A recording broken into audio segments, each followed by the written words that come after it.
Why wouldn't he want to go to Real Madrid? Why wouldn't you? Of course you would. But all this about, it's a done deal, he's coming to Arsenal, and everyone rubbing their hands together. And then we were saying about, but we don't want Zubimendi, he ain't good enough. Yeah, but he's a Spanish international. Look what he's done to Spain in the Euros. Now he's not coming. It's like, well, I don't really want him anyway.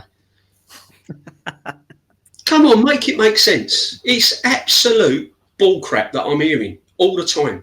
And I'm fed up with it. I'm fed up with the club. I'm fed up with the manager. And the bottom line is the root cause of this football club is the manager. Players don't want to play for him. And the players that are at the club will eventually turn around and go, do you know what? I don't want to be like Harry Kane. I want to be off. This is wild. You think Man United's a more attractive club right now than Arsenal? Yeah, because they're a bigger club than Arsenal. What's that got to do with anything? Because they've got Cunha over the line within a week, and they've got Brian and Buemo going now, and we can't. We've got players changing their minds, and we've got players don't know whether to come to us or not. So, yeah, I would say Man United are a bit attractive club than Arsenal at the moment. Yeah. Why did Declan Rice want to join? Because at the time, United went in for him. Because United didn't go in for him. Man City and Man City pulled out. They didn't pull out. They bid £100 million. No, they pulled out. Once it hit £100 million, Man City pulled out. I think this whole doom and gloom narrative is way, way, way too far. I get it. Well, we'll see. I understand. We've been close with the bridesmaids, whatever you want to call us, but no, we'll see. We're still an attractive club. All I know is Zubimendi weeks ago, and we were saying it weeks ago, when everyone was saying, it's a done deal and everything. There's no done deals until they're sitting at that table, signing on the dotted line with the sporting director there and the manager there. Believe nothing. I'm not even talking about Zubimendi. You said we're on thin ice. We're in a bad position. Yeah, we are in a bad position. We've got an astronomical wage. We've got players on astronomical wages that we're going to struggle to get out the club. Right? We've got players' contracts that obviously need looking at because they'll be running down within a couple of seasons. We haven't won a serious trophy in years. Right? So all of these factors here are factors that add up into big problems. When you've got like Kai Havertz on 280 grand a week, and you're trying to sign Sesko and put him on wages that are less than Kai Havertz, who's a you know what I mean? It's crazy. It's absolutely crazy. I think you're going too far. I agree with you on the transfer thing. I think the owners let us down in the transfer market. Last summer, they left us.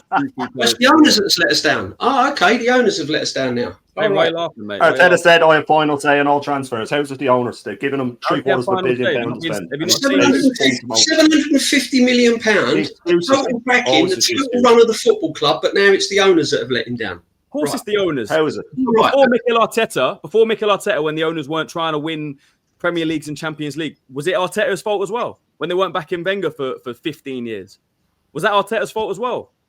Consistent to do with these owners. They have backed Arteta, though. They have backed Arteta.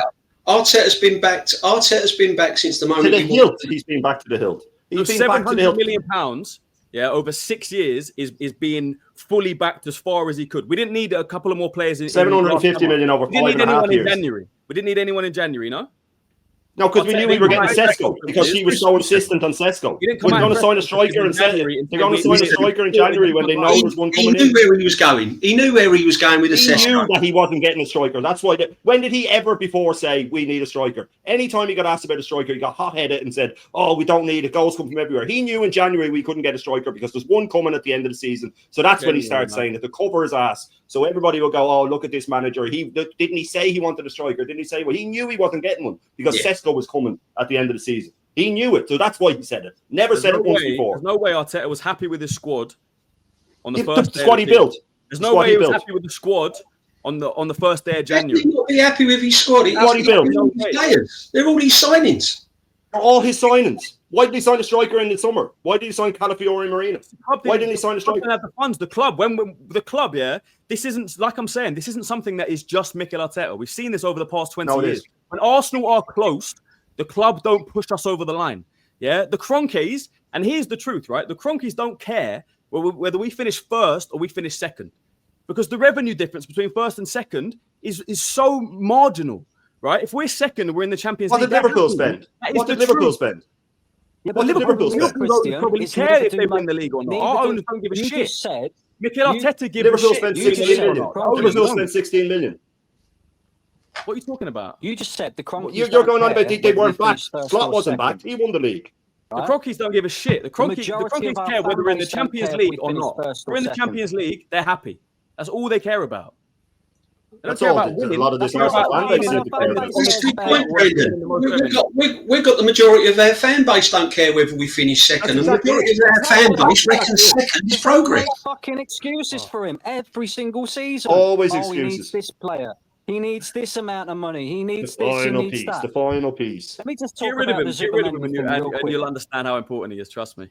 Okay. Let me just talk about the Zubimendi thing. Okay, yeah, because if we get in a new manager and he doesn't win any trophies, he'll have the same record. Sorry, mate. Go ahead. He could win a trophy.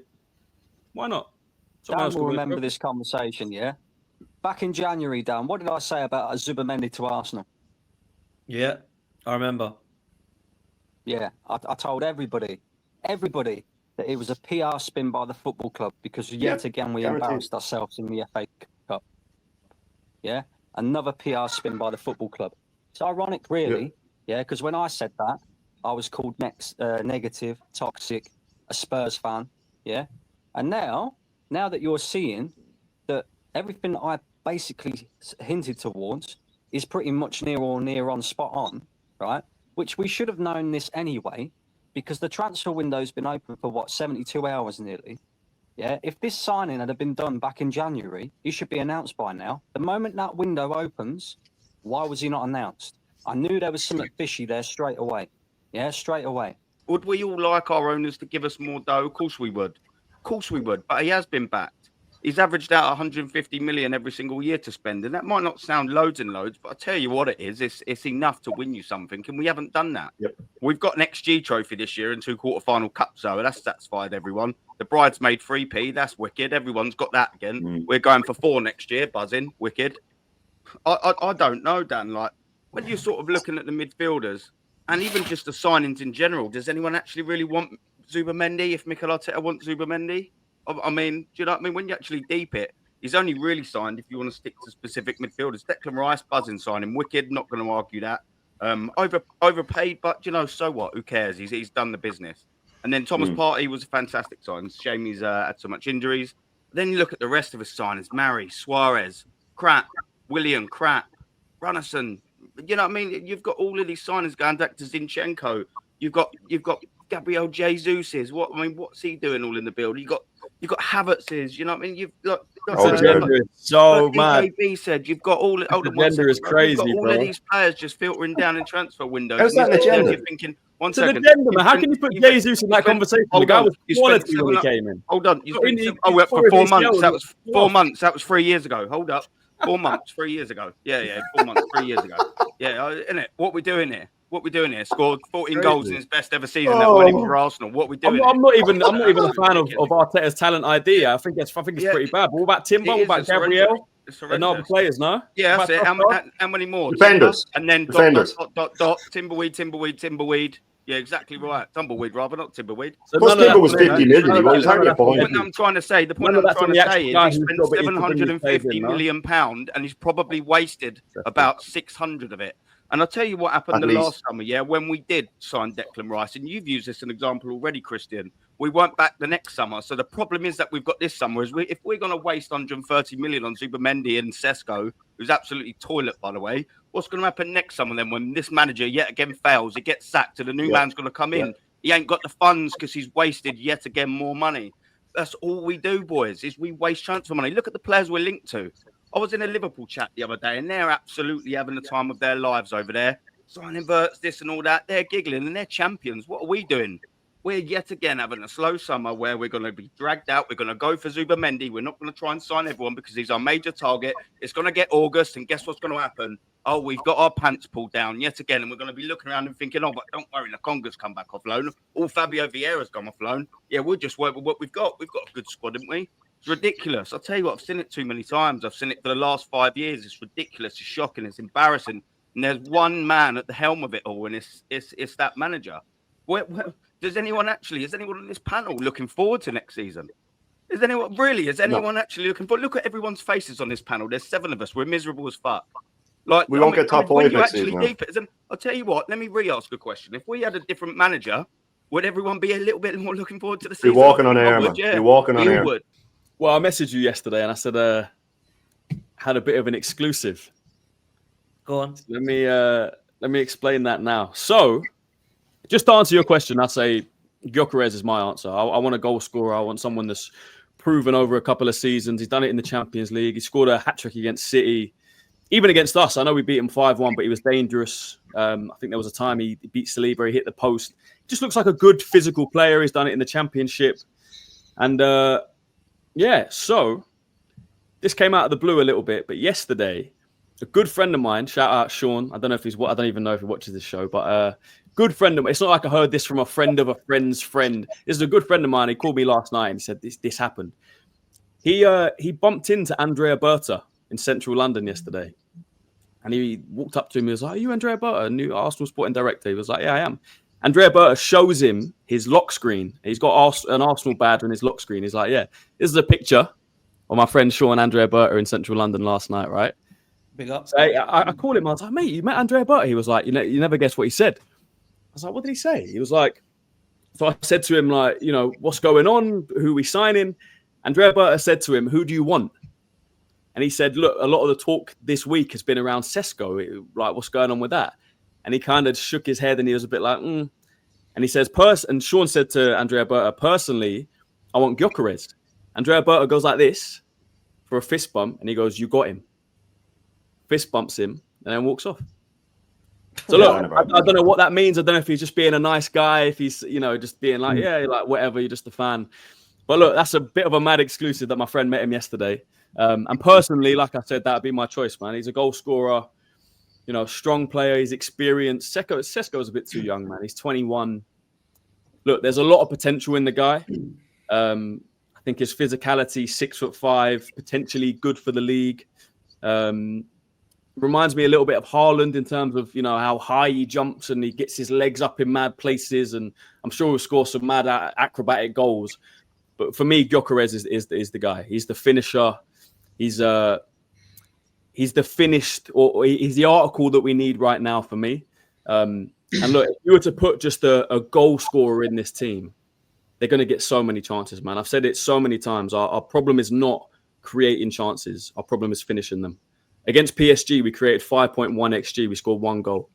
Yeah, against Newcastle in 4 games this season, I think we had 50 shots or 45 shots or something. We scored 1 goal.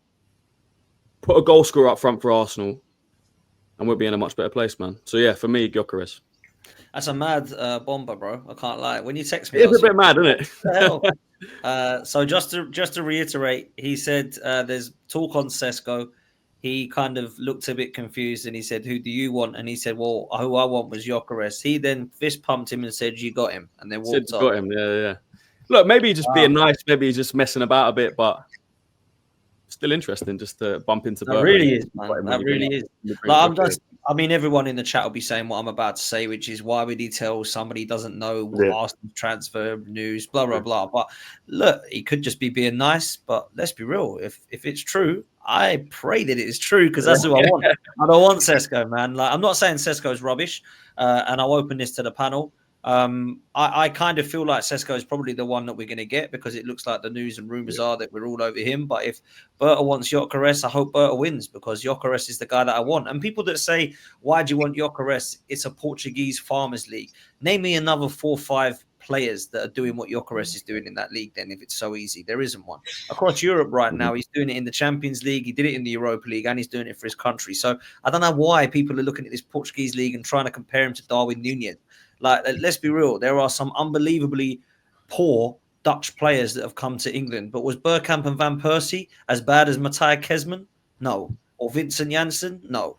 So you don't look at that and start going, "Oh my God, yeah, he's Dutch and he can't do it in the Premier League," because it doesn't work like that. Yeah, there's Portuguese. He's at Sporting Lisbon. Cristiano Ronaldo, is he good? He was at Sporting Lisbon. So why do we do this? I just don't get this at all. It just makes me laugh. the Zisco thing is mad for me. He scored 13 goals in a league that I don't think is absolutely outstanding, if I'm honest, in the Bundesliga. But fair play. He doesn't even overtake Marmoush, who's been at Man City since January. I think there's about 8 players that have scored more goals than him in the Bundesliga. So for me, Gyokeres is the one that's less risk. He's a bagsman. He's worth the punt, and I want Gyokeres.